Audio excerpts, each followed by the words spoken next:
have the time and take a stroll in your mind. In August of '64, a Tonkin Gulf incident ignites a war. Admiral Morrison gets attacked, then America strikes back. Weird scenes inside the canyon. Weird scenes inside the canyon.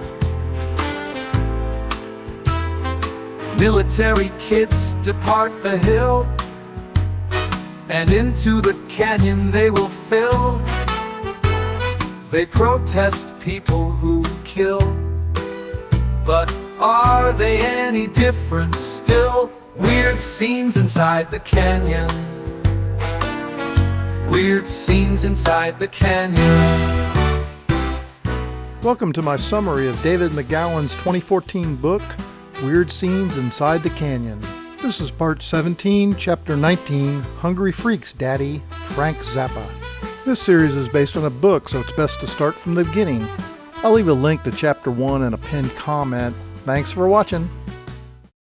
Chapter 19, Hungry Freaks, Daddy, Frank Zappa. The fact that Frank Zappa was one of the most prominent rock star residents of Laurel Canyon didn't change the fact that he viewed the flower power underground with amused contempt. Barney Hoskins, author of Hotel California. Frank openly made fun of the very counterculture he was helping to sustain. Jefferson Airplane vocalist Grace Slick. Frank Zappa was born on the first day of winter in the year 1940 in Baltimore, Maryland. Precisely 64 years later, on the winter solstice of 2004, his first grandchild, Mathilda Plum Doucette, would be born to daughter Moon Unit Zappa. Zappa's father, Francesco Vincenzo Zappa, hailed from Partentio, Sicily, described by Zappa biographer Barry Miles as the Mafia heartland. Francesco was of Greek and Arab ancestry, while his wife, Rosemarie, was a blend of Italian and French. Many of Francesco's and Rosemarie's siblings seem to have lived very short and tragic lives, including Francesco's twin sisters who perished in a train crash. Rosemarie had one sister who died at birth, another, Margaret, who only made it to the age of 2, and a third who died shortly after Margaret. She also had a brother who had simply vanished at the age of 19 and was never seen or heard from again. Francesco Zappa arrived in America in 1908, settling with his parents in the city of Baltimore, Maryland, just outside Washington, D.C. He attended the city's Polytechnic High School and then the University of North Carolina, after which he spent the rest of his life in the employ of the U.S. military intelligence establishment. He and Rose had 4 offspring, the oldest of whom was Francis Vincent, better known as Frank. Frank's first schooling was at the Edgewood School, part of the Edgewood Arsenal complex where his father worked and the family lived. Edgewood was, for the uninformed, the longtime home of U.S. chemical warfare research, as well as being, by the government's own admission, the site of human mind control experimentation in the post-World War II years. At some point in the 1940s, the Zappa clan relocated to Florida for a short time for unknown reasons, but they soon returned to Baltimore and the Edgewood Arsenal. In 1951, Father Francesco was offered a position at Dungway Proving Ground in Utah, but he chose instead to head further west and relocate the family to Monterey, California. While there, he taught classes at the Naval Postgraduate School. After a couple of years in Monterey, the Zappas relocated once again, first briefly to Claremont before moving on to the San Diego area, the current home of the world's largest naval fleet. While there, Francesco put his skills to work on the Atlas Missile Project, a program that would produce America's very first intercontinental ballistic missiles. Zappa's area of expertise would tend to indicate that the U.S. was looking into the development of chemical warheads for those ICBMs.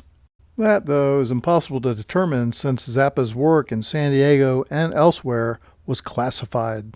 In the summer of 1956, the Zappa family hit the road once again, this time landing in Lancaster, California, right alongside Edwards Air Force Base. Frank Zappa wouldn't be the only rising star to later arrive in Laurel Canyon by the way of the sparsely populated wasteland of Lancaster. Joining him would be the tragically short-lived Bird Clarence White, America vocalist Dewey Bunnell, and indescribably bizarre Don Villenette, better known as Captain Beefheart. Shortly before the move to Lancaster, there was an unusual event in Frank's life. According to Zappa biographies, to celebrate his 15th birthday, his mother arranged for her son a personal phone call to famed composer Edgar Varosky, who at the time was out of the country and unable to take the call. Frank did, though, speak with the composer's wife and later received, by various accounts, either a letter from Varosky or a personal phone call. None of those accounts offer any clue of how Rosemarie Zappa had ready access to someone of Varosky's stature. In Lancaster, Frank attended Antelope Valley High School, where he began experimenting with 8mm film and met and befriended Villette, who would later change his surname to Van Villette. The two graduated together in 1958, with Frank receiving a diploma despite the fact that he was short on credits. In 1959, at the tender age of 18, Frank moved into his own apartment in Echo Park and began attending Pomona College, where he met Catherine K. Sherman. Frank's brother, Bobby Zappa, meanwhile, enlisted in the U.S. Marines.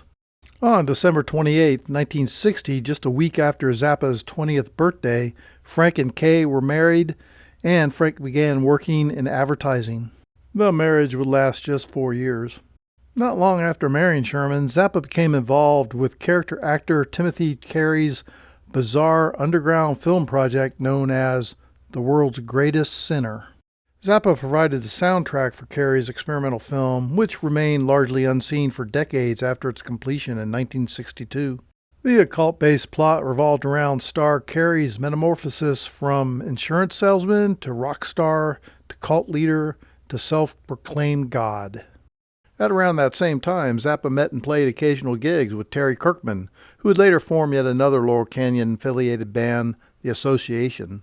He also began writing songs for other up-and-comers and forged a friendship and working relationship with Paul Buff, owner of the independent Powell recording studio in Cucamonga, California. Buff had studied aviation electronics in the U.S. Marines, where he had graduated top in a class of 500. Following his time in the service, he secured a job at General Dynamics, where he engineered parts for guided missiles. He eventually left that job too, of all things, to open his own recording studio. It was in that studio that Buff taught Zappa how to multi-track and overdub. At a time when most independent recording studios featured just mono, or at best, 2-track recording capabilities, Buff's studio featured a custom-built 5-track tape recorder. In March of 1963, Zappa famously appeared on The Steve Allen Show to play a bicycle as a musical instrument. That same year, Herb Cohen, who would become the manager of Frank Zappa and fellow Canyonites Linda Ronstadt, Alice Cooper, Lenny Bruce, and Tim Buckley, returned to Los Angeles. After conveniently being in the Congo at the time of the CIA-sponsored coup that toppled and led directly to the execution of Patrice Lumumba, the country's first legally elected prime minister, Cohen had spent time in Copenhagen, Denmark, where he functioned as an international arms dealer. In 1964, Zappa's marriage to Sherman collapsed and he moved into friend Paul Buff's Powell studio, which he quickly took over and renamed Studio Z.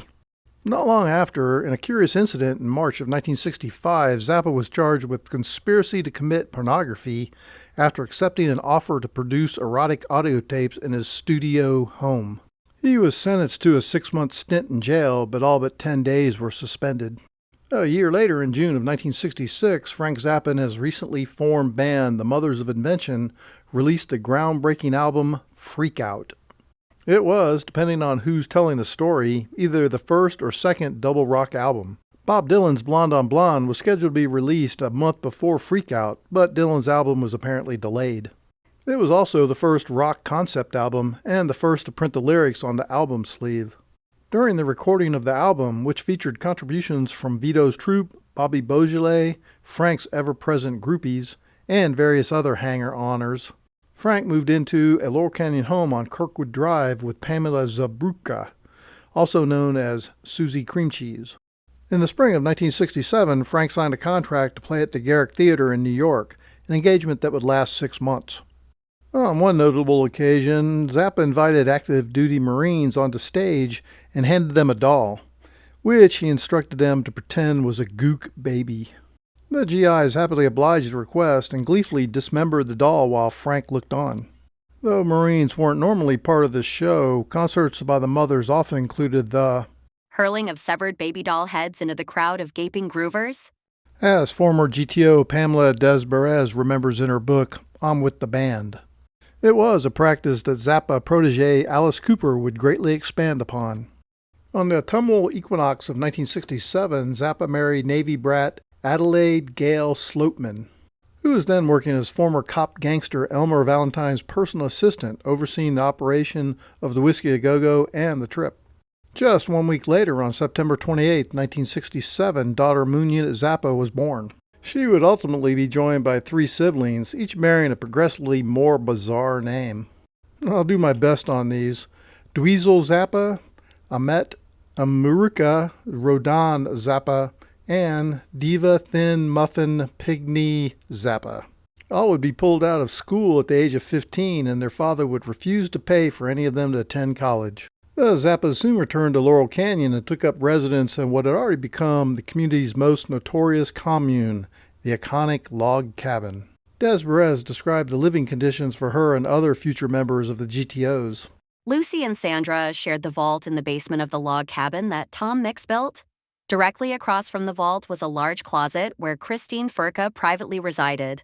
The basement featured a second walk-in vault that was frequently occupied by Carl Franzoni, to whom the Zappa song Hungry Freak's Daddy was dedicated.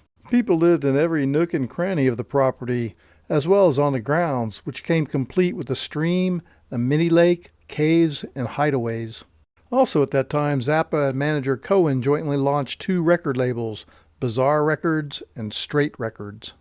Along with a recording of comic Lenny Bruce's last live performance, the labels would deliver to the world some of the oddest and most outrageous acts ever committed to vinyl, including the partially underage GTOs, shock rocker Alice Cooper, Captain Beefheart and his Magic Band, and Larry Wildman Fischer. When discovered and signed by Zappa, Fischer was a self-styled street singer with a colorful history and a noticeable lack of songwriting and vocal talent. Born on November 6, 1944, Larry lost his father when he was quite young, and his mother was described as being emotionally distant and verbally abusive. Larry had no friends during his childhood and is reportedly thrown out of high school. At the age of 16, he was institutionalized after attacking his mother with a knife. He later made 2 additional attempts to kill his mother and attacked his brother on at least 1 occasion as well. In 1963, he was institutionalized once again at Cabrillo State Hospital, where he was subjected to repeated electroshock treatments. They did all kinds of things to me. Fischer once said, Like I was like a guinea pig. He was released in 1964, but was committed again 2 years later in 1966. Accounts vary as to whether he was released or whether he escaped in this instance. One way or another, he's back out in 1968, although he was never welcome home again, and so he took to the streets singing for change. It was there that he was discovered by Zappa, who released Fischer's first single in October of 1968 on, appropriately enough, the Bizarre label. Fischer's magnum opus, An Evening with Wildman Fischer, hit record stores on April 28, 1969. The double album, produced by Zappa, featured Fischer on the cover holding a knife to a maternal figure. Later that year, Zappa got Fischer a booking on Rowan and Martin's Laugh-In. It wasn't long, though, before Larry had bitterly parted ways with Zappa following an incident in which Fischer angrily threw a bottle that narrowly missed hitting infant Moon Unit. Larry thereafter dropped out of sight for several years, surfacing again in 1975 when he wrote and sang a jingle for the newly launched Rhino Records. In 1977, Rhino returned the favor by releasing Fischer's second album, Wild Mania, to less than critical acclaim. Billy Mumy, yet another former child actor, co-produced Fischer's third and fourth albums, Pronounced Normal, 1981, and Nothing Scary, 1983, both on the Rhino label. Though Mumy maintained a close relationship with Fischer, Wildman once pulled a gun on the former Twilight Zone and Lost in Space star, who Larry suspected of being involved in a bizarre conspiracy involving Weird Al Yankovic and Dr. Demento. A few years after the release of Nothing Scary, Mumy recorded a duet featuring an unusual pairing of Fischer and Rosemary Clooney. After that, Wildman Fischer largely drifted back into obscurity. By 2004, he was living anonymously in an assisted care facility. On June 16, 2011, his tragic life came to an end, reportedly due to a heart condition. 6 months earlier, on December 17, 2010, another decidedly offbeat one-time member of the Zappa inner circle, Captain Beefheart, also had passed away. Don Glenn Villette, born January 15, 1941 in Glendale, California, was one of Zappa's earliest musical collaborators. Villette, who moved to Lancaster as a pampered young teen in 1954, was a child prodigy by some reports. He was also the grandson of a second cousin to accused Nazi sympathizer Wallace Simpson, wife of King Edward VIII. Beefheart first professionally collaborated with Zappa at Pal Studio in 1963, but the demos produced from those sessions were unsuccessful.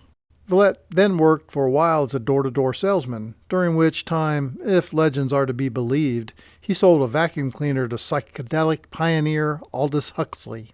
If so, then Huxley must not have gotten much use out of it, since he passed away later that year, just hours after the assassination of John F. Kennedy on November 22, 1963. By 1965, Beefheart had formed the Magic Band, which would release 13 albums between 1965 and 1982, albums on which Villette would play harmonica and saxophone, as well as provide his distinctive lead vocals. The first of those albums was Safe as Milk, released in 1967, followed by Strictly Personal in 1968. The band's third album, 1969's Trout Mask Replica, was released by Zappa's Straight Records and is considered to be Beefheart's signature work. To this day, the disc is regarded by some as the greatest rock album of all time, though others have described Villette's work in considerably less flattering terms. Whether Villette was the musical genius some view him as is a topic for others to debate. What is of far more interest here is how that music was created.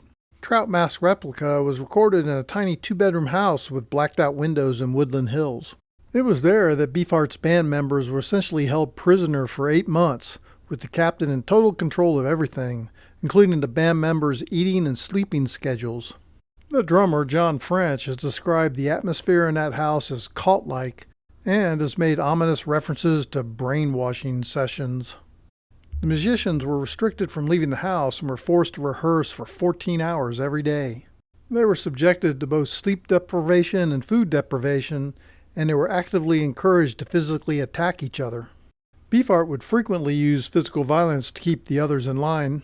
French wrote in his memoirs of being screamed at, beaten up, drugged, humiliated, arrested, starved, stolen from, and thrown down a half-flight of stairs. They lived in poverty and squalor, with public assistance the band's only income. For 1 full month, the abused musicians had to survive on a single cup of beans per day. Arrests for shoplifting were not uncommon. Beefheart also signed new names for the band members, loosening their hold on their old identities. John French, for example, became Drumbo. So strong was Villette's hold on his bandmates that though a couple were able to escape the deplorable conditions, they ultimately returned to an environment that was, or according to a friend of the band, positively Manson-esque. For their efforts, the musicians were paid little or nothing, and Beefheart claimed sole credit for composing and arranging the album, though it was, in fact, a collaborative effort. Later albums would follow much the same patterns. There certainly doesn't appear to have been any shortage of Manson-esque characters populating Laurel Canyon circa 1969, and they mostly seem to have been clustered around Frank Zappa. We have already seen how Vito Polakis, who ran the Mother's Freak Sideshow, had clear parallels to Manson, and was even described by those close to him as being very Manson-like. Now we see that Beefheart as well seems to have attended the Manson school of cult leadership. And Zappa himself had some rather Manson-esque qualities, including a dictatorial autocratic style, a penchant for surrounding himself with an endless stream of very young, impressionable girls, some peculiar ideas about child sexuality, his self-assignment as the leader of a commune, and a fondness for handing out offbeat names. It should also be mentioned here, I suppose, that Manson associate Phil Kaufman served as Zappa's road manager for a time. According to Ed Sanders, in early May 1969, Beausoleil went to Frank Zappa, the brilliant composer and producer, and wanted Zappa to come to the ranch to hear the music. An invitation that was reportedly declined. Less than 2 months later, Beausoleil would conspire to murder musician Gary Hinman. 1969 was also the year that Zappa dissolved the original Mothers of Invention. Together for just 5 years, there'd always been tension within the band, owing primarily to Zappa's dictatorial style. Frank was viewed by many as a control freak, and he was widely seen as being cold and emotionally distant, even with his immediate family. He chose to spend the vast majority of his time alone in his home studio, where it was understood that he was never to be disturbed. He was also viewed by band members and others as elitist, owing in part to his habit of staying at a different hotel than the rest of the band while on the road. David Anderle of MGM Records perhaps summed up Zappa best. I always felt there was something a little totalitarian about Frank. I was awed by the clarity of the vision and his ability to make it happen, but it was without warmth. Some viewed with suspicion Frank's fondness for taking out full-page ads in the local LA Free Press, ostensibly to report on band news. According to Miles, there were dark mutterings about Frank's attempt to control the freak scene. The freak scene, that is, that he openly disdained, and yet still sought to control. The other mothers, notes Miles, were concerned by Frank's somewhat messianic diatribes. Around that same time, Zappa gave up his role as ringleader of the log cabin and bought a house high up in the hills of Laurel Canyon on Woodrow Wilson Drive. In stark contrast to his readily accessible prior lodgings, the new home was isolated and security was very tight, including a guardhouse and a closed-circuit television system. It was there that Zappa would live out the remainder of his years. The log cabin, meanwhile, was taken over by Eric Burdon of British rock band The Animals. The cabin had by then become a mandatory stop for all visiting British invasion bands. According to biographer Barry Miles, the cabin's new ringleader didn't much care for working with the former occupant, comparing working with Zappa to working with Hitler.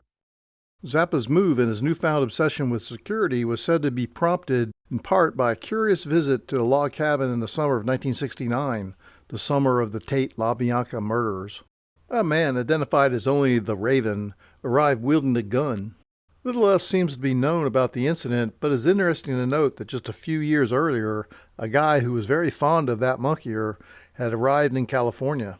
Also known as the Reverend Jim Jones of the People's Temple, he would become a rather infamous figure. Frank Zappa remained an enormously prolific composer, arranger, and performer of music throughout his life, sometimes playing with various incarnations of the Mothers.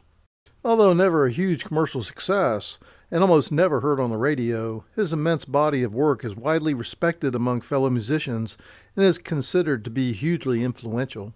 What is of far more interest here, though, are some specific events from Zappa's later years. On July 14, 1982, while Zappa was performing on his father's home turf of Palermo, Sicily, a war broke out between tear gas-wielding police and inexplicably armed audience members. According to Miles, the concert was held at the mafia-controlled Stadio Comunale La Favorita, and all the security appeared to be made men. The Italian army was soon called in to restore order. Had Zappa's father been alive and in attendance, he might have well joined in the gunplay.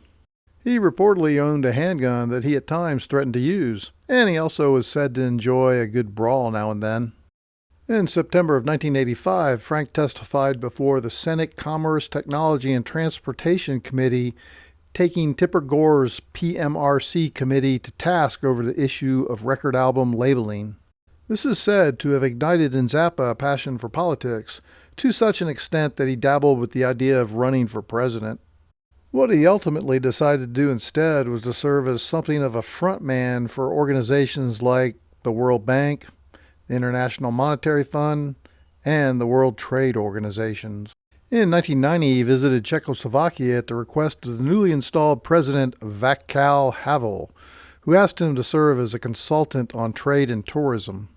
Zappa was treated by the new Czech administration, which wasn't nearly as popular at home as it was in the West, as though he was making an official state visit.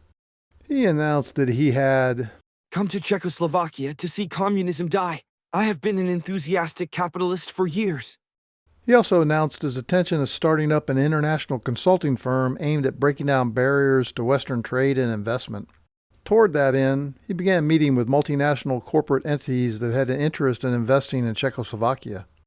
The man who, as Miles had noted, refused during the Vietnam era to be drawn into anti-war protests or demonstrations, and who had his whole life been more content to mock hippies and groupies than to criticize the Vietnam War, the American overthrow of democratic governments in Chile and Iran, or any of the other excesses committed in his name by his government.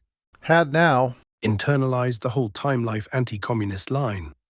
Following his escapades in Czechoslovakia, Zappa made a number of trips to Russia to facilitate business deals through what he dubbed his International Licensing, Consulting, and Social Engineering Business Enterprise. Zappa's role as unofficial frontman for the World Bank came to a premature end when he died of prostate cancer on December 4, 1993, just a couple weeks short of his 53rd birthday. In 2001, son Amat began dating actress Rose McGowan, no relation to the author, whose colorful history included spending part of her childhood in the pedophilic Children of God cult. Her father ran a chapter of the sect, which also bequeathed to Hollywood the Phoenix brothers, Joaquin and River, the latter of whom died under mysterious circumstances at the tender age of 23 outside the Viper Room, very near the mouth of Laurel Canyon, on Halloween night 1993. McGowan's previous paramour had been shock rocker Brian Warner, better known as Marilyn Manson, a fourth cousin of bellicose political commentator and one-time presidential candidate Pat Buchanan. Warner, whose stage surname is a homage to, who else, Charles Manson, has proudly served as a high priest in Anton LaVey's Church of Satan. And with that, we complete Chapter 19, Hungry Freaks Daddy, Frank Zappa. Thanks for watching my video summary of Weird Scenes Inside the Canyon. I hope you enjoyed that view into Frank Zappa's history. I wonder when Frank was in his 20s and married where he got the money to do the things he did. Did he have a benefactor of some sort? This one took a little longer to get out since I had some heart problems in the meantime, but I'm better now and doing good, so we'll see you on the next one. Military kids depart the hill, and into the canyon they will fill. They protest people who kill, but are they any different still? Weird scenes inside the canyon. Weird scenes inside the canyon.